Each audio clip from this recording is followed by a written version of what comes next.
Hi friends, నా పేరు ఆది. ఈ వీడియో వచ్చేసరికి రేపు ఎలిమినేషన్ ఎవరు అవ్వబోతున్నారు అనేది ఫుల్ క్లారిటీ వచ్చేసింది. ఓటింగ్ రిజల్ట్స్ గురించి, దాంతోపాటుగా రేపు నాకు సార్ వచ్చి ఈసారి వేసేది నిన్నే అని డైరెక్ట్గా శనివారం రాగానే ఎవరికి చెప్తారు. రెడ్ కార్డ్ ఎవరికి ఇవ్వబోతున్నారు? ఇద్దరున్నారు.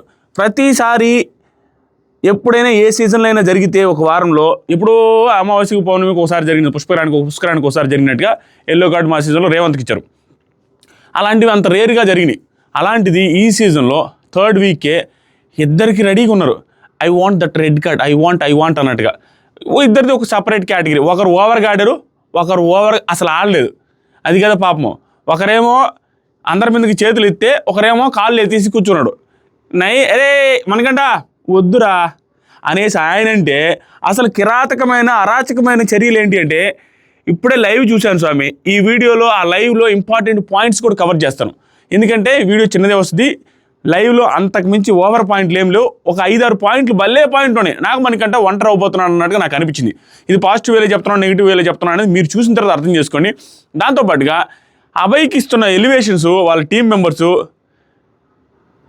నభూతో నా భవిష్యత్ బా ఏందంటే ఏందాకే గట్టిగా 2 గంటల ముందులా ఆదిత్య గారు మీరు ప్రూవ్ చేసుకున్నారండి. ఈ వీక్ మీరు సూపర్, మీరు చూస్తూ ఉండండి, సూపర్ మీరు ఈ వీక్ అంటున్నాడు. ఎంత కాడికి వాళ్ళ టీము పొగడ్తల వర్షం. ఏమైనా ఎక్స్ప్రెషన్ అది యాక్చువల్గా నాకు లీడర్షిప్ క్వాలిటీస్ ఉన్నాయి కదా, దానివల్ల వచ్చింది అంతే. అదేం అనేసి ఆయన చాలా సీరియస్గా తీసుకుంటున్నాడు పాపం. యాక్చువల్గా ఆయన చేసిన తప్పులు ఏమీ లేవు. యాక్చువల్గా భయంకరమైన తప్పులు కాదు, తప్పును తప్పు అని ఖండించకపోవడం తప్పైంది అక్కడ. సోనియా గారిది వాళ్ళ బెస్ట్ ఫ్రెండ్ అవ్వడం వల్ల సోనియా గారి గురించి ఎవరైనా మాట్లాడగానే దాన్ని సైడ్ చేస్తూ ఉన్న విధానం జనాలకు నచ్చలేదు. ఫస్ట్ పాయింట్ అదే. చాలా మైన్యూట్ పాయింట్నే ఎక్కువ అబ్జర్వ్ చేస్తుంటారు మనుషులు. ఇప్పుడు యాక్చువల్గా ఏం జరిగింది ఫస్ట్ మాట్లాడుకుందాం. రెడ్ కార్డ్ గురించి మాట్లాడుకుందాం. రెడ్ కార్డులో ఎక్కువ ఛాన్సెస్ ఎవరికి ఉన్నాయి రెడ్ కార్డ్ ఇవ్వడానికి? Red card or yellow card ఏదైనా డైరెక్ట్గా పంపించడానికి పంపించేంత ఓవర్గా గట్టిగా మాట్లాడి నాకు సార్ ఎవరిని అనే అవకాశం ఉందంటే ఇద్దరిని అనే అవకాశం ఉంది. చాలా సీరియస్గా ఒకరిని ఫస్ట్ పర్సన్ పృథ్వీరాజ్ ఏం చేశాడు తెలుసా? ఆయన ఓవర్ ఆదిత్య గారు ఎంత చూసుంటారు, ఎంత మందిని చూసుంటారు, బొచ్చెడు మందిని చూసుంటారు. ఆయన లైఫ్లో ఆయన 49 ఏళ్ళు 50 ఏళ్ళ వయసు ఉండే పర్సన్, పెద్ద పెద్ద హీరోలతో యాక్ట్ చేసిన పర్సన్ మీతో వచ్చి మింగిల్ అవుతున్నాడు అంటే మనం తక్కువగా చేసి చూడడం కాదు. దాంతోపాటుగా ఏజ్లో చాలా పెద్ద పర్సన్, మన నాన్నగారు అంత ఏజ్ పర్సన్తో మనం ఆట ఆడేటప్పుడు కింద వెనక ముందు పైన కింద చూసి ఓవర్ చేయకుండా ఆడాలి. ఆడు వీడు అన్నట్టుగా మాట్లాడాలు, తర్వాత వచ్చి హగ్ ఇచ్చినంత మాత్రం కొన్ని కవర్ అవ్వు, పైకి వచ్చి మాట్లాడాలు, హ్యాండ్ గెచ్చర్స్ ఎక్కడంటే అక్కడ చూపించడాలు, దాంతోపాటుగా ఎఫ్ వర్డ్స్ యూజ్ చేయడాలు. ఎవరి మీద నువ్వు యూజ్ చేసేది? పొడంగా నువ్వేమన్నా పొడంగా ప్రేరణ అన్నట్టు పొడంగా కాదు కదా. ఎంత పొడంగా అయినా కూడా బిగ్ బాస్ హౌస్లోకి వచ్చిన తర్వాత కొంచెం ఆచితూచి ఆడాల. నువ్వు ఆట ఆడినంత మాత్రం సరిపోదు. బిహేవియర్లో నువ్వు ఎవరితో ఏం మాట్లాడుతున్నావు, ఏ పర్సన్, ఆ ఒక్క పర్సన్ నీతో ఎలా అతను కూడా వచ్చి ఎఫ్ వర్డ్ వాడి ఏందిరా అది ఇది అన్నప్పుడు ఆయనతో ఎగనిస్ట్గా అనొచ్చు. వయసు లేదు, ఏమీ లేదు, ఊడు చూడాల్సిన అవసరం లేదు. కానీ ఆయన ప్లీజ్ పృథ్వీ అలా చేయొద్దు పృథ్వీ, నువ్వు చాలా మంచివాడివిరా, మంచివాళ్ళు కాకపోయినా కూడా మంచివాడు అంటుంటాడు ఆయన అందరినీ పాపం. అంత మంచి పర్సన్ని ఆయన ఆట తీరు బాగా లేకపోయి ఉండొచ్చు, కొన్ని సందర్భాల్లో మనకు నచ్చకపోయి ఉండొచ్చు. కానీ person wise is very good, అది అర్థమైపోద్ది. పిల్లడిని కూడా మీరు అంటున్నాడు. అంత మంచివాడిని మనం ఎఫ్ వర్డ్ యూజ్ చేసి వాడు ఈడు అన్నట్టుగా మాట్లాడి హ్యాండ్ గెచ్చర్స్ రాంగ్గా చూపిస్తే చాలా తప్పు. దాంతోపాటుగా అమ్మాయిల్ని పిసికి అవతలేస్తున్నాడు ఇష్టం వచ్చినట్టు. చాలా ఓవర్ అంటే నువ్వు ఏదో స్ట్రెంత్ ఉన్నంత మాత్రాన్ని ఇష్టం వచ్చినట్టు కొట్టి పడేస్తే అగ్రెసివ్ అయిపోయి ఇదంతా ఫ్యాషన్ అయిపోయింది బిగ్ బాస్ హౌస్లో. ఎలా అంటే ప్రతి సీజన్స్లో భయంకరమైన అగ్రెసివ్ అవ్వడం, నాకు సార్ వచ్చి తిట్టగానే 2 వారాలు భయంకరమైన మంచివాడు అవ్వడం, నాకు సార్ మళ్ళీ వచ్చి పగడం. పృథ్వీ ఇదే నేను కోరుకున్నది, నీళ్ళు చేంజ్ అని అనడం, ఇవన్నీ ప్యాషన్ అయిపోయింది. అలా చేయడానికి ఏమైనా ట్రై చేస్తున్నా అనిపిస్తుంది. లేకపోతే ఓవర్ అగ్రెసివ్ ఏముంది? ఓవర్ అగ్రెసివ్ ఎందుకు? ఎవరిని కొడుతున్నావు, ఎవరిని తిడుతున్నావు అర్థం కదా. ఆ మాత్రం సెన్స్ ఉండదు. చాలా తప్పు చేశాడు పృథ్వీ ఆదిత్య గారి విషయంలో చేశాడు. తర్వాత వేరే వాళ్ళ విషయంలో పైకి నాగమణి కంటే ఇంత లేట్ పాపం అతని మీదకి ఇద్దరు వెళ్తే పృథ్వీ వెళ్ళి కొట్టడానికి వెళ్ళినట్టే వెళ్ళిండు. అదొకటి. అలా మిస్టేక్స్ మీద మిస్టేక్స్ చేస్తున్నాడు, ఓవర్ అగ్రెసివ్గా ఆడాడు. ఖచ్చితంగా నాకు సార్ చాలా గట్టి వార్నింగ్ ఇవ్వాల్సిందే. దాని మీద ఒక వీడియో నెక్స్ట్ ఒక 1 అవర్లో సరైన వీడియో, నాకు సార్ని ఏమేమి క్వశ్చన్లు అడగాలి అనే దాని మీద వీడియో వస్తుంది. మీరు కూడా ఈ వీడియో కింద దయచేసి నాకు సార్ని ఏం అడిగితే బాగుంటుందని మీ ఒపీనియన్స్ కూడా కామెంట్ చేయండి. దాన్ని కూడా ఇంక్లూడ్ చేయడానికి ట్రై చేస్తా. ఒక 1 అవర్లోనే వీడియో చేస్తా. ఆయన ఒకరు రెడీగా ఉన్నారు, ఇంకొక పర్సనాలిటీ రెడీగా ఉన్న పర్సనాలిటీ ఎవరంటే మన అభయ్ గారు. అభయ్ అన్నది ఏంటంటే ప్రాబ్లం, మనోడు అన్ని టాస్కులు బాగానే ఆడు, పర్ఫార్మెన్స్ బాగానే ఉంది, బిహేవియర్ పరంగా బాగానే ఉంది, కానీ నిన్నటి నుంచి కొంచెం ఓవర్ చేశాడు. నిన్న నైట్ ఆయన దండలో ఒక పార్టీ ఏదో కింద పడితే అది గార్డెన్లో దొరికితే లేకిగాడు లేకినా కొడుకుడు ఈడు చేశాడు అనేసి పృథ్వీని తిడుతుండు. లేకినా కొడుకు ఏందా మాటలు, అవసరం లేదు అంత ఓవరు. వాడి వీడని బిగ్ బాస్ని అండాలు, బిగ్ బాస్ టీంని అండాలు, బిగ్ బాస్ టాస్క్లు కండక్ట్ చేసే వాళ్ళందరూ అన్నాడు. నీకు అవకాశం ఇచ్చిందే నువ్వు అన్న వాడే. అలాంటి వాళ్ళు మనం అంటే ఇంక దానికి అర్థం ఏముంది? జనాలు చూస్తుంటారు కదా, చాలా తప్పది. నీకు అవకాశం ఇచ్చిన వాడిని నువ్వు ఈ టాస్క్ ఇలాంటి చేస్తారని తెలీదా ప్రతి సీజన్లో? అలాంటి షోకి వెళ్ళి వాళ్ళ మీద ధరిస్తే ఎట్లా? తప్పు. అదొకటి. దాంతోపాటుగా నేను ఆడను, ఈ టాస్క్ ఆడను, ఆ టాస్క్ ఆడనంటే ఆ టాస్క్ నీకు అన్యాయం జరిగిందన్నప్పుడు నువ్వు బిగ్ బాస్ని ఆడనని చెప్పడం తప్పలేదు. వచ్చిన మంది ఆడనని చెప్పాడు, ఉడాలిగాడు కూడా అన్నాడు, ఉత్తారావు గాడు, నేను కూడా అన్నా. కానీ నాది అక్కడ రైట్ అయిందనుకో, అన్నం వేరే. కానీ అక్కడ జరిగింది ఏంటి, నీకు ప్రాబ్లం వచ్చింది సోనియాతో అయితే సోనియాది నాతో ఏం ఇష్యూ లేదని బిగ్ బాస్ మీద పడుతుంది. అంతకుముందు టాస్క్లో నాగమణికంటే మాత్రం సంచాలకుతో ఇష్యూ ఉంది, ఎందుకంటే పిల్లవాడు కదా ఏం మాట్లాడలేడు అనుకున్నాడు. కానీ సోనియాతో మాత్రం ఇష్యూ లేదు, బిగ్ బాస్తో ఇష్యూ. ఏమి వై ఫ్రెండ్నే, అది తప్పు కదా.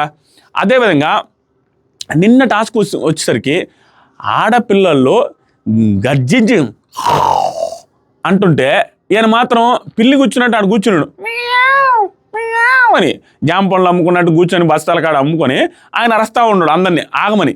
ఆడ పులులు రెచ్చిపోయి రక్కి గౌక్కి పిసికేసి గందరగోళం చేస్తే వాళ్ళని వెళ్ళేటప్పుడు మళ్ళీ పూల్లో వచ్చి మసిగుడ్డలాగా తిరిగి వచ్చారు టాస్క్ అయిపోయేటప్పటికి. అయినా కూడా వాళ్ళ ఎనర్జీ లెవెల్స్ తగ్గలేదు. వాళ్ళని చూస్తున్నప్పుడు ఆ కంపారిజన్ చూసుకుంటారు జనాలు. ఏరా ఈ మనిషి ఆడలేకపోయాడు, ఆ మనిషి ఆడుతున్నాడు. పిల్ల గేమ్లన్నిటికీ మాత్రం ఫస్ట్ ఆయనే వెళ్తున్నాడు. ఆ రంగులు రాట్నాలు ఇట్టి తిరిగేది, ఇట్టి అనేది అవి మాత్రం ఆయనే వెళ్తున్నాడు. అవన్నీ గమనిస్తుంటారు కదా. ఇక్కడ నాకు సార్ అనబోయేది ఏమంటే, నాకు తెలిసి రెడ్ కార్డు వీళ్ళిద్దరిలో ఒకరికి ఎల్లో కార్డు కానీ రెడ్ కార్డు కానీ ఇచ్చే అవకాశం కూడా ఉంది. మీరు రేపు ఎపిసోడ్ చూస్తే మీకు అర్థమవుతుంది. ప్లస్ గేట్లు తెరిచి కావాలంటే వెళ్ళిపోమని అబ్బాయిని ఇంకొకసారి అడిగే అవకాశం కూడా ఉంది. ఎందుకంటే నువ్వు అంతలా బిగ్ బాస్ని తిడుతున్నప్పుడు బిగ్ బాస్ అంటే ఇష్టం లేకపోతే వెళ్ళొచ్చు. అబ్బాయి ఎవరు ఏమి ఆపరు, ఇక్కడ చాలా తప్పు చేసావు, ఇంతవరకు ఎవరు అట్లా చేయలేదనేసి గట్టి వార్నింగ్లు ఇస్తారు. నువ్వు ఆడకపోతే పర్లేదు, సీజన్ అంతంత మాత్రం పోతున్న దాంట్లో ఆడే వాళ్ళని కూర్చోబెడితే మేము ఆడి మీకు కూర్చోవాలి అనేసి గట్టి వార్నింగ్లు ఇచ్చి సీరియస్ అయ్యే అవకాశం ఉంది. వీళ్ళిద్దరు పక్కన పెడదాం, రెడ్ కార్డు గురించి మాట్లాడాలి. మీకు నిజంగా అనిపించిందా లేదా, వీళ్ళిద్దరు మిస్టేక్స్ ఉన్నాయా లేదా అనిపించిందో లేదో, అనిపిస్తే వీడియో లైక్ చేయండి, నేను చెప్పింది కరెక్ట్ అనిపిస్తే. ఇంకొక వర్షన్, ఇప్పుడు ఎలిమినేషన్లోకి వద్దాం. మీకు అందరికీ తెలుసు ఇదంతా సోదులు యాక్ట్ చేసే పాయింట్లు కాదు. లైవ్లోకి వెళ్ళే ముందు ఎలిమినేషన్ గురించి క్లియర్గా ఒక 1-2 మినిట్స్ 2-3 అంటే తెలుసు కదా, ఒక 7 అవుద్ది. అంటే మామూలే కదా ఇవన్నీ మామూలే. ఇప్పుడు అప్పట్లో ఒక కొటేషన్ ఉండదు అనమాట. అప్పట్లో మహమ్మద్ అమీర్ బౌలర్, పాకిస్తాన్ బౌలర్ అమీర్ గురించి కొటేషన్ ఉండదు అనమాట. ఒక ఫేమస్ పర్సన్ ఒక అతను చెప్పాడు, దానికి నాకు గుర్తులేదు అతను పర్సన్. ఏమని చెప్తానంటే, అమీర్ రోజు ఉదయాన్నే లేయడం, పొద్దుకోవడం, టిఫిన్ చేయడం, లంచ్ చేయడం, తినడం, నిద్రపోవడం, వీటన్నిటి మధ్యలో మ్యాచ్ ఆడడం, 2-3 వికెట్లు తీయడం కంటిన్యూస్గా జరుగుతుంటుంది. అలాగే నాది, నేను చెప్పడం, షార్ట్ అనడం, స్వీట్ అనడం, లాస్ట్ కిల్సరి ఎంత అనడం, అవన్నీ కామన్ అయిపోతుంది. మీరు చెప్పడం, మీరు అలసిపోతుంటుంటారు. సో ఇప్పుడు ఎలిమినేషన్ గురించి మాట్లాడదాం. Vishnupriya there is no doubt save అవుద్ది. దాంతోపాటు ఈ వీక్ నెగిటివిటీ కూడా మూట కట్టుకున్నది. దోశ విషయంలో నెగిటివ్, ఓవర్ ఎగ్జాజరేషన్, తర్వాత ఈ విషయంలో నెగిటివ్. ఈ విషయంలో అంటే ప్రేరణ బూతులు తిట్టింది, ఈవిడ బూతులు తిట్టింది. ఈవిడైతే పతివ్రత శిరోమణి, రోజుకో అందరికీ ముద్దులు ఇచ్చుకుంటూ అన్న మాటలుగా మాట్లాడింది. అది నేను మీకు క్లారిటీ లేకపోతే నేను ఇన్స్టాగ్రామ్లో పెట్టా. అది ఎపిసోడ్లో కొన్ని 100 సార్లు చూసినా మీరు గుర్తుపట్టలేరు. అది ఇంకా too much of dedication reveal చేసి చెవుల్లో ఇలా పెట్టుకొని చెవు తీసి ఆ ల్యాప్టాప్ మీద ట్యాబ్ల మీద విసిరేస్తే తప్ప అది రాదు. అలాంటి క్లిప్ నీకు ఇన్స్టాగ్రామ్లో స్టోరీస్లో పెట్టా. నా ఇన్స్టాగ్రామ్ ఆదిరెడ్డి అఫీషియల్ అని చెక్ చేసి చూడండి. ఆ మాటలు మాట్లాడింది. అవి మాట్లాడినప్పటికీ టాస్క్లో ఎఫర్ట్స్ పెట్టింది. ఫ్రీ ఎగ్జిస్టెన్స్ ఫ్యాన్ బేస్ ఉంది. అంతకుముందు వారాల్లో అవతలలో వచ్చి ఇష్టం వచ్చినట్టు మాట్లాడినా వాళ్ళ మీద అరవకుండా, సింపతి వాడకుండా ఉన్న పాజిటివిటీ ఉంది. అన్ని రకాలుగా కూడా ఈవిడ 100% సేవ్ అయిపోద్ది Vishnupriya, there is no doubt. ఈవిడ పక్కన పెడితే మిగతా వాళ్ళందరూ డేంజర్ జోన్లో ఉన్నారు. మనకంటే కూడా కొంచెం డేంజర్ జోన్ తక్కువే. ఎందుకంటే మృగంలాగా వచ్చి బీభత్సమైన అగ్రెసివ్ నేచర్తో ఆడుతున్న పృథ్వీకి అందరూ భయపడుతుంటే బక్కపలచని బాడీ వేసుకొని మణికంట ముక్కుల్లో ఏలు పెట్టి చెక్కేసిండు. ఏం రా అది అనేసి అది చూస్తారు జనాలు. ఆ ధైర్యం, మనిషి ఎంత ఉంటే ఏమి ధైర్యం మాట్లాడుతున్నాడు. అది బాగా ఆడాడు. తర్వాత టాస్కుల్లో ప్రాణం పెట్టి ఆడడానికి అతనికి బాడీకి సరిపోయేంత కంటే ఎక్కువ ఎఫర్ట్స్ పెట్టాడు. సంచాలకుగా బాగా చేశాడు. ఇవన్నీ కంటిన్యూస్గా జరుగుతుంది, బాగుంది. ఇది పక్కన పెడదాం. హగ్గుల విషయం బాగలేదు. ఊరికి హగ్గులు లోపల హగ్ కావాలనేసి అందరం తీసుకెళ్ళడం కరెక్ట్గా లేదు. అవన్నీ పక్కన పెడితే ఆయన పక్కన పెడతారు. మిగతా 6 మంది ఉన్నారు నామినేషన్లో. 6 మంది అంటే 4 ఉన్నారులే. ఆ ఇద్దరిని తీసేసే కదా, పృథ్వీరాజ్ని అబ్బాయిని.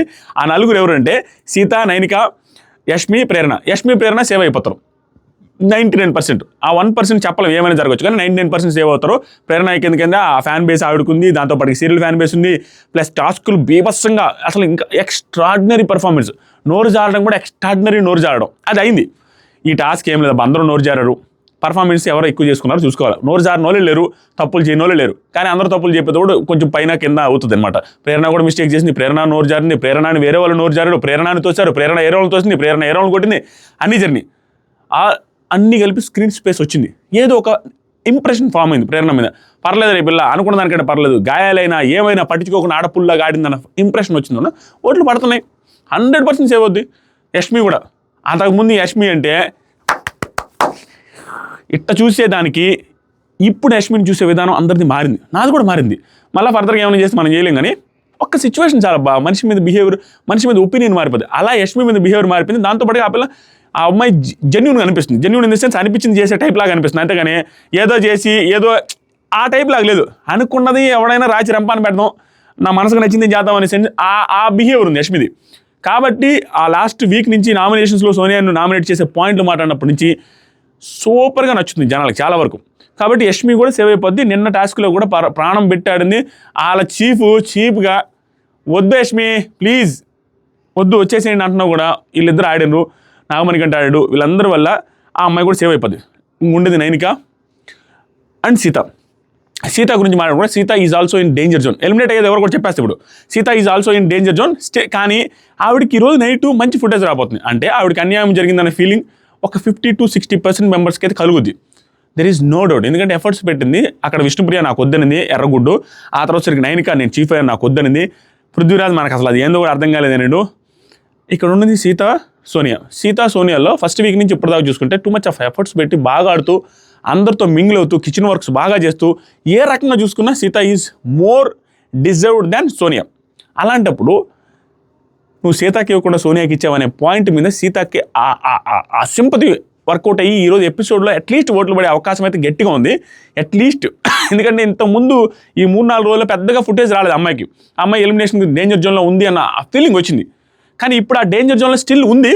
కానీ కొంతవరకు ఈరోజు ఎపిసోడ్తో కొంచెం కవర్ అయ్యే ఛాన్సెస్ ఆర్ వెరీ హై.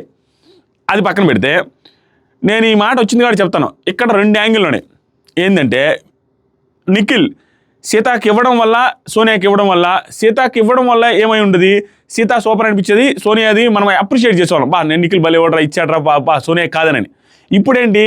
ఇప్పుడు నిఖిల్కి ప్లస్ ఏమవుతుంది, సోనియా దూరం వెళ్ళిపోయి ఆపోజిట్ క్యాన్లో పడద్దే అనే ఫీలింగ్ తాడాడు. కానీ అది జరగట్లేదు. అది జరగట్లేదు. అందరూ ఒకే క్లాన్ మెంబర్ కిందకు వస్తున్నారు, అందరికీ ఆయనే చీఫ్ అవుతున్నాడు. కానీ అతను అనుకున్న విధానం ఏంటంటే అవతలకి వెళ్ళి చీఫ్ అవుద్ది అనుకుని అది అట్లా ఇచ్చాడు, లేకుండా ఇచ్చేవాడు కాదు. అలాంటప్పుడు ఏమవుద్ది, ఒకరికి పాజిటివ్ అయినా ఒకరికి నెగిటివ్ అవుద్ది. ఎక్కడ చూడండి సోనియాకి ఇవ్వడం వల్ల అతను ఆపోజిట్ క్లాన్లోకి వెళ్ళిపోద్ది ఆవిడ అనుకున్నాడు. ఇక్కడ సీతకి ఏమైంది, సీతకి అన్యాయం జరుగుతుందని మనం అనుకుంటాం అక్కడ హౌస్లో, కానీ బయట న్యాయం జరగదు. ప్రతి ఒక్కటి బిగ్ బాస్ రిలేటెడ్. అక్కడ అన్యాయం అంటే ఇక్కడ న్యాయం జరగదు అంతే. బయట ఆవిడనప్ప అంటారు కదా. సో ఏదైనా వర్కౌట్ అవుద్ది. కానీ మనం దాన్ని ఎలా తీసుకుంటాం హౌస్లో అనే దాని మీద వస్తుంది. దానికి గందరగోళం చేసే కంటే ఆవిడ నిజంగానే ఫీల్ అయింది, బాధపడింది కాబట్టి బయట బాగా అనిపించింది. సో ఇక్కడ ఫుటేజ్ వచ్చే అవకాశం ఉంది. సీత బాగానే ఆడింది. నిన్న ప్రేరణతో మిస్బిహేవ్ తప్పించి మిగతా అంతా సూపర్. ఆ అమ్మాయి సేవ్ అయ్యే అవకాశం ఉంది. Still she is in danger zone ఒక 10% అయినా. నైనిక గురించి మాట్లాడితే నైనిక చాలా డేంజర్ జోన్లో ఉంది. ఈ వీక్ మీరు గమనించుకోండి. కనీసం ఒక్క టాస్క్ పర్ఫార్మెన్స్, ఆ ప్లాట్ఫామ్ టాస్క్ ఈ వీక్ ఏ టాస్క్ జరిగిన అడిగితే ప్లాట్ఫామ్ టాస్క్ తప్ప అన్నీ గుర్తొస్తాయి. అంత ఉత్తరవ టాస్క్ది. ఆ టాస్క్ జరిగిన టైంలో ఆ టాస్క్ నోడు పడుచుకోడు. అలాంటి టాస్క్ చిన్న టాస్క్ ఆడింది తప్పించి మిగతా ఎక్కడ ఏమీ కనపడట్లేదు అమ్మాయి. నిన్న టాస్క్లో కనపడుతుంది. మిగతా వాళ్ళందరూ అనేసి గట్టిగా అరిచి గందరగోళం చేసి నోరులు చించుకొని ఒకరి మీద ఒకరు బూతులు మాట్లాడుకుంటా రెచ్చిపోయి కొడతా గుద్దుతా రక్కుతా చించుతా ఇట్ట మాట్లాడితే పిచ్చిదానా మెంటల్దానా అని బోరింగ్ల దగ్గర కొట్టుకున్న వాళ్ళ మధ్యలో ఈడ అమాయకంగా చిట్టిగా ప్రశాంతంగా బేబీ డాల్ అన్నట్టుకుంటే ఆవిడ ఆడ కనపడదు బాబు. ఎంత ఆడినా కనపడలా, ఛాన్సే లేదు. ఈ వీక్ అబ్బాయితో కంపేర్ చేస్తే అబ్బాయి బిగ్ బాస్ పరంగా తప్పులు మీద తప్పులు చేశాడు. జనాల్లో నెగిటివ్ వచ్చింది. దాంతోపాటుగా బిగ్ బాస్ మీద కూడా భయంకరమైన బిగ్ బాస్ కూడా కోపం వచ్చి ఉంటుంది. కానీ గేమ్ పరంగా చూస్తే ముందుకెళ్ళే కొద్దీ అబ్బాయి కొంచెం ఇంట్రెస్టింగ్గా కనపడే ఛాన్స్ ఉంది. ఎందుకంటే అబ్బాయి కొంచెం మింగిలే విధానం, అటు ఇటు మాట్లాడే విధానం, ఇవన్నీ కొంచెం గేమ్ పరంగా ఇంట్రెస్టింగ్గా క్రియేట్ అవ్వచ్చు. అబ్బాయి కాబట్టి ఫిజికల్ స్ట్రెంత్ అట్లా ఏమైనా టాస్కుల విషయంలో ఏదైనా గొడవలు రావచ్చు, ఇట్లా ఏమైనా చేసుకునే అవకాశం ఉంది. దాంతోపాటుగా తెలియకుండా కొన్ని అద్భుత శక్తుల వల్ల ఇంకోటో అతను కావాలనుకుని కోరుకునే వాళ్ళు అట్లయితే ఓట్లు వేసే అవకాశం ఉంది. కానీ నైనిక ఫుటేజే లేదు. ఇతను కాదు, ఇతను నచ్చే వాళ్ళు ఉండొచ్చు, ఫుటేజ్ దొరికింది కాబట్టి భయంకరంగా. కానీ నైనికకి ఫుటేజే లేదు. నేను చెబుతున్నా, ఒక 49% అబ్బాయి ఎలిమినేట్ అయితే 51% నైనిక ఎలిమినేట్ అయ్యే ఛాన్సెస్ ఆర్ వెరీ హై. ఒక 10% అయినా సీత ఎలిమినేట్ అయ్యే ఛాన్సెస్ ఉంది. మీరు వెయిట్ చేసి చూడండి. రేపు Nainika is in danger zone, there is no doubt. మీరు రేపు చూడండి, డేంజర్ జోన్లో ఉంది అబ్బాయి ఆర్ నైనికాకే ఎక్కువ పర్సెంటేజ్ ఛాన్స్ ఉంది. మీరు అబ్బాయికి క్లోజ్ వాళ్ళు అబ్బాయికి వేయండి, అబ్బాయి నచ్చిన వాళ్ళు సోనియా నచ్చిన వాళ్ళు సోనియాకి వేయండి, సోనియా లేదు కదా, నైనిక నచ్చిన వాళ్ళు నైనికాకి వేయండి, సోనియా అంటున్నా, నైనికాకి వేయండి. అది అంతవరకు చెప్పాను. క్లియర్గా ఎలిమినేషన్ అప్డేట్ అయితే అది. ఇప్పుడు లైవ్ అప్డేట్స్కి వెళ్దాం. ఇప్పటికే వీడియో చాలా లెంత్ ఏంద్ర పడాలి, ఎందుకంటే నీ సోదా అంటారేమో, చాలా ఫాస్ట్గా చేస్తాను. ఎందుకంటే లైవ్లో అంతే ఇంకా జరుగుతానే ఉంది డిస్కషన్, కంటిన్యూ అంటే క్లోజ్ చేయడానికే ఛాన్స్ ఇవ్వట్ల. ఒక సోనియా వర్సెస్ నిఖిల్ ఆ డిస్కషన్ ఇంకా జరుగుతుంది. ఇంకా లేకపోతే నేను దాని మీద సపరేట్ వీడియో చేసినవాడిని. ఇప్పుడు క్లియర్గా మాట్లాడదాం. ఎవడు రైడా ఆదిరెడ్డాడే మెయిన్ ఇంపార్టెంట్గా మాట్లాడతా. ఒక్క సెకండ్ అయ్యా, ఏమనుకోవద్దు బంగారు తల్లుళ్ళరా. ఇక్కడ నాగమణికంట ఎందుకు దూరం అవుతుండండి అందరికీ, ఒంటరి అయిపోతున్నాడని చెప్పా కదా, అవి ఆల్మోస్ట్ అన్నీ కవర్ చేస్తాను. చిన్న ఏమవుతుందంటే మనోడు చిన్నోడికి హట్ అవుతున్నాడు, ప్లస్ ముఖం మీదే అన్నీ అడుగుతున్నాడు. అడగటం వల్ల అవతల వాళ్ళకి కాలుతుంది, కోపం వచ్చేస్తుంది. వీటన్నిటి వల్ల బీభత్సమైన డిస్కషన్ జరుగుతుంది. ఉదయాన్నే ఏం జరిగిందంటే పాట వచ్చింది. ఏంది, జామ్ జామ్ జామ్ జామ్ జజ్జనక తెల్లార్లు ఆడదాం తయ్యితక్క జామ్ జామ్ జామ్ జామ్ జజ్జనక ఆ పాట వచ్చింది. ఆ పాట వచ్చిన తర్వాత గొడవ జరిగింది. ఆ గొడవ ఊరూరికంటే నాగమణికంట వర్సెస్ ప్రేరణ. ఏమీ లేదు, దోస్తుల మ్యాటర్ తీసుకొని వచ్చాడు. దోశపిండి నువ్వు దాచమని చెప్పడం నాకు తప్పని. నేను దాచమని చెప్పలేదు, దాచమని ఎక్కడ చెప్పాను. నేను యాక్చువల్గా అక్కడ ప్రేరణది మిస్టేక్ ఏం లేదు. ప్రేరణని క్యూట్ అంటా కాబట్టి నువ్వు నీ క్రష్ కాబట్టి నువ్వు ఎట్ట మాట్లాడుతున్నావు మీరు అనుకుంటారు. లైవ్ చూసిన వాడు కూడా అట్టే మాట్లాడతారు. ఎందుకంటే అక్కడ అబ్బాయి చెప్తాడు ఎవరికి వర్క్ చేయొద్దు ఈ రోజు నుంచి అనేసి. అబ్బాయి చెప్పిన పని వల్ల దోశ మ్యాటర్లో అంత శిక్ష ఏదైనా జరగాలంటే అబ్బాయికి పడాలి. ఎవరికి పని చేయొద్దు, మన వరకు మనకి దోశలు వేసుకుని ఒకే ప్లేట్లు వేసుకొని తీసుకురామనేసి ఆ అమ్మాయి ఆ మాట మీద నిలబడింది. కానీ అక్కడ పెట్టిన ఎక్స్ప్రెషన్స్ రాంగు, అది రాంగు. అమ్మాయికి వేసి ఉండాల్సింది ఆకలితో వచ్చిన మనిషిని రాంగు. కానీ పక్కన దోశపిండి పెట్టి ఇవన్నీ వేరే వర్షన్. అది మనకే పని చేయి, ఎవరికి పని చేయించొద్దు అని చెప్పిందని నాగమణికంట కూడా తప్పేం లేదు. అతను మిస్అండర్స్టాండ్ చేసుకోడు, ఏదో దాచిపెట్టమన్నదని. అక్కడ డిస్కషన్ చాలాసేపు జరిగింది. నీకు అసలు అర్థమే కాల, యువర్ నాట్ గెటింగ్ ఇట్ అంటే I got this very clear. అది గట్టిగా అరుచుకున్నారు. అరుచుకున్న తర్వాత మన మీద అనుకుంటే మళ్ళీ నవ్వుకుంటే ఇద్దరు వెళ్ళిపోయారు. అక్కడ ఎత్తిపోయింది అనమాట. సో అది ఉత్తర వ్యవహారం అయింది. సో వీళ్ళిద్దరు దాని మీద మాట్లాడుకుంటూ ఉన్నారు. అయిపోయింది. తర్వాత నబీలు నాగమణికంట భలే మాట్లాడుకుంటున్నారా, బా ఎంత ముచ్చటగా ఉందని అనుకుంటే సడన్గా ట్రిప్ అయ్యాడు మనోడు. నాగమణికంట నరాల చిక్ చిక్ టెన్ ట్రిక్ అయ్యి ఏమన్నాడు, నీ నబీలు ఏదో అన్నదానికి జోక్ వేసి ఏదో అన్నదానికి నవ్వుతూ నీ ఏజ్ ఎంత, నీ ఏజ్ కాదు నీ డేట్ ఆఫ్ బర్త్ ఎంత అన్నాడు సడన్గా. 1999 ఆగస్ట్ సంథింగ్ ఏదో చెప్పిండు, ఫిబ్రవరి ఏదో చెప్పిండు. నాకంటే చిన్నోడివి, నువ్వు రానొద్దు మనీ అని పిలువు, ఎందుకంటే చిన్నోడు కదా, నాకు నచ్చదు. నేను తమ్ముళ్ళలాగా ఫీల్ అవుతున్నాను, నా తమ్ముడు నన్ను రా అంటే నాకు నచ్చదు. నిన్ను ప్యాంపర్ కూడా చేస్తుంటా కదా, యాడ్ చేశాడు ఆ ప్యాంపరు అనేసి అనగానే ఫ్యూజులు అవుట్ మనోడికి మణికంటకి, మనోడికి నవీల్కి. అది నేను మామూలుగా నేను మనీ అని అంటానేమో, అదేం లేదు. చాలా ఇబ్బంది పడ్డాడు. ఏదైనా మొహం మీద రాను బాకరేసి కొంచెం ఒక రకంగా చెప్పాడన్న ఫీలింగ్ అయింది. హట్ అయ్యిండు. ఇక్కడ హట్ అయింది వేరే దగ్గర రిప్లికేట్ అయింది, చూపిస్తావు. ఇది అయిపోయిన తర్వాత ఇంపార్టెంట్ చెప్తున్నా, ఇంపార్టెంట్ మాత్రం చెప్తాను, ఎందుకంటే అయిపోయిన తర్వాత సీత డిస్కషన్ జరుగుతూ ఉందన్నమాట. సీత ఏమంటుందంటే, సీతకి మన విష్ణుప్రియకి ఒక గొడవ జరిగింది. ఏంటండి గొడవ? ఆ గొడవకి రీజన్ వచ్చి ఎక్కడో డిస్కషన్ జరుగుతుంటుంది, మనం చూపించాల. ఆ డిస్కషన్ పాయింట్ ఆఫ్ వ్యూలో ఏ ఊరికి వస్తే అందులో ఆ రెడ్ ఎగ్ లాస్ట్కి గెలిచేది నిఖిలే కదా అనిందంట విష్ణుప్రియ. అలా ఎలా అంటామనేసి హట్ అయిందంట. అంటే నీకు బాగాలేదు కదా, నువ్వు అతను తేడగలగలుగుతాం అనే సెన్స్లో అనిందంట. ఇప్పటివరకు 80% బాడే కదా గెలిచాడు గేమ్లో అన్నట్టుగా చెప్పిందంట. దానికి హట్ అయ్యి బాత్రూంలోకి వచ్చి ఇలా ఎలా అంటావు, నాకు బాధ వేసింది అది ఇది ఇట్లా అంటే నేను డిమోటివేట్ అయిపోయినాను, అట్లా నా ముందు ఒకరు గెలుస్తారని. అక్కడ తప్పేం లేదు. యాక్చువల్గా ఉన్నదాని ప్రకారం సినారియోస్ చెప్పింది. అతను నిఖిల్తో ఏదైనా ఫిజికల్ టాస్క్ వస్తే ఎక్కడ గెలుస్తావు అనే సెన్స్లో చెప్పింది. దానికి నువ్వు హట్టే ఉంటుంది, నేనేం చేయగలుగుతాను, నేనేం అనలేదు, నేను ఉన్న ఫ్యాక్ట్ చెప్పాను 80% అని. అది కూడా నువ్వు ఆడలేవు, నువ్వు గెలవలేవు అనేసి నీ గురించి వేరే వాళ్ళ దగ్గర చెప్పాను, నీ ముందేగా చెప్పాను జోవియల్గా. దానికి ఫీల్ అవుతావు. ఫస్ట్ వీక్లో కూడా నువ్వు అదే అన్నావు, విష్ణుప్రియ చేసే జోకులు హార్ట్కి తీసుకోకూడదు అన్నావు అని. దాంట్లో అసలు తప్పలేదు. సీతకి ఈవిడ ఎక్కువ రియాక్ట్ అయింది ఆ టైంలో. ఇక్కడ సీత ఎక్కువ రియాక్ట్ అయిపోయింది. డిమోటివేట్ అవుతాను కదా, వేరే వాళ్ళు అని ఉంటే ఓకే, ఫ్రెండ్ ఏ ఉండి నువ్వు అని ఉంటే నాకు ఎంత బాధేస్తుంటే. కామెడీ ఎక్కడ సెంట్ అయిందంటే, నేను లైవ్ అప్డేట్స్ చూసినప్పుడు ఎలా చూస్తానని చెప్తానండి. ఒకటి ఎక్కడో జరిగితే దాని కంటిన్యూషన్ కోసం ఎదుగుతా పోతా, అక్కడ కంటిన్యూషన్ దొరుకుతుంది. దీనికి కంటిన్యూషన్ ఎక్కడ దొరుకుతుంది తెలుసా? ఇంకొక గంట 2 గంటల తర్వాత సోనియా అక్కడ నిలబడి ఉంటుంది, నాగమణికంట సీత కూర్చొని ఉంటుంటే, ఈ ఎగ్ ఎవరికి ఇస్తారు, అదే వీళ్ళు కంటెండర్లు కదా ముగ్గురు, నాగమణికంట వాళ్ళు, ఏంటో నాది ఎట్లా వద్దో ఏమవుద్దో, కానీ మనం ఎంత గుంజుకున్నా వాడే గెలుస్తాడులే నిఖిల్ అంటాడు. సీత పక్కన పెట్టుకుని సీత ముఖం చూడాలి అప్పుడు, అరే రాయరా ఇప్పుడు ఆ పగిలి సీరియస్ అవుతాడు, నువ్వు కూడా అట్లా ఫీలింగ్ వచ్చింది నాకు.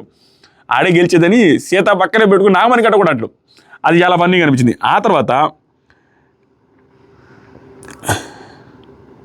నెక్స్ట్ ఏం జరిగిందంటే,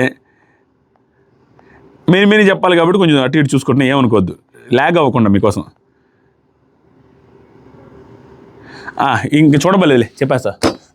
ఏం జరిగిందంటే, ఇక్కడ వీళ్ళందరూ క్లాన్ మెంబర్స్ అందరూ కూర్చున్నారు ఎక్సెప్ట్ నాగమణికంట. మిగతా వాళ్ళు 5 మంది కూర్చొని వాళ్ళు డిస్కషన్ స్టార్ట్ చేస్తారు. ఏం డిస్కషను? నాగమణికంట మీద డిస్కషను.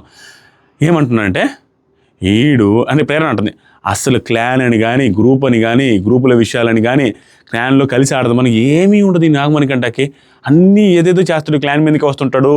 అట్లా నీ విషయం కూడా అక్కడ డైరెక్ట్గా మాట్లాడు, నాకు నచ్చలేదు, నేను ఆ విషయం చెప్పినా కూడా నేను అట్లానే ఉంటానంటే చెప్తున్నాడు అనేసి వీళ్ళు మాట్లాడుకున్న ప్రతి ఒక్కటి అతను పాజిటివ్ మాట్లాడుతున్నారు, చాలా పాజిటివ్ మాట్లాడుతున్నారు. దాంతోపాటుగా అభయ్ అంటాడు, అబ్బాయి వాడికి అది ఏమడదు, ఇండివిజువల్ గేమ్, వాడు సెల్ఫిష్ పర్సనాలిటీ, వాడు సెల్ఫిష్ పర్సనాలిటీ, వాడి ఇండివిజువల్ గేమ్, ఎవడు ఎట్టైనా పోని వాడు ఇండివిజువల్గా ఆడుకుంటా ఉంటాడు అనేసి మాట్లాడతా వాడు ఏం తెలుసా, మొన్న సోనియాతో నేను ఒక మాట అన్నాను. ఏమైందంటే, సోనియా నాతో అనిందంట, అభయ్ చెప్తాను ఏంటి, సోనియా ఏమైందంటే నాతో చాలా ఇంట్రెస్టింగ్ ఉంటుంది. సోనియా ఏమైందంటే, వాడు మణికంఠగాడు అక్క అంటాడు, నేను కానీ నామినేట్ చేస్తే వాడు చచ్చిపోతాడు, అన్నీ తీసుకొని వచ్చి మాట్లాడతాను, చచ్చిపోతాడు, అక్క నువ్వు వేసిన అక్క నామినేషన్ అంటాడు, చచ్చిపోతాడు అంటే అబ్బాయి అనిన్నట్టు సోనియాతో, ఆపు నువ్వు చచ్చిపోతావు చూడు, ఏదో ఒక రోజు వచ్చి నీ మీదే అతను నామినేషన్ వాడు, వాడి గురించి తక్కువ వచ్చి ఏంటి మారనంట. అనగానే ఆ మాట అనేది 2 రోజుల తర్వాత, అంటే నామినేషన్ ముందు అనిందంట ఈ డిస్కషన్ సోనియా వర్సెస్ అభయ్ ఎప్పుడైనా వేస్తారని.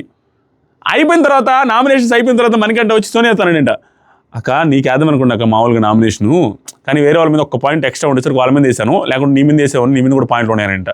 ఫ్యూజులు ఎగిరిపోయాయంట సోనియాకి. అట్లా అంటాడు వాడు అనేది చెప్తుంది.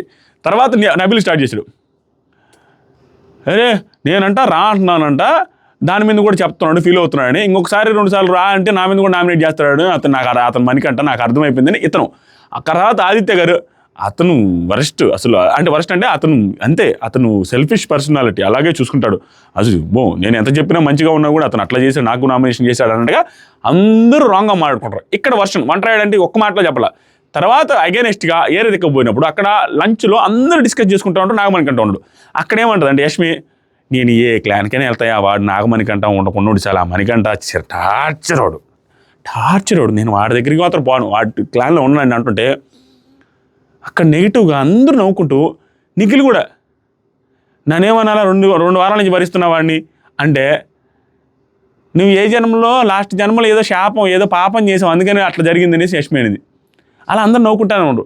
ఎక్కడ చూడు రిటర్న్లో అతని గురించి నెగిటివ్గా మాట్లాడుతున్నారు. హౌస్ మొత్తం రిటర్ను అతని గురించి అతను లేనప్పుడు నెగిటివ్ మాట్లాడుకుంటున్నారు. ఇంకా హైలైట్ అని తెలుసా, వీళ్ళు 5 మంది డిస్కస్ చేసుకుంటున్నప్పుడు క్లాన్ మెంబర్స్, నాగమణికంఠ అప్పుడు వస్తాడు, జింగింగ్ అనేసి రాగానే, ఏ ఆదిత్య గారు, కాబోయే చీఫ్ గారు రండి అంటాడు.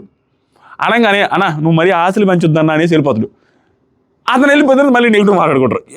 ఏంద్రా ఇది అనిపించింది. అట్లా ఒంటరి అవుతున్నాడు హౌస్లో.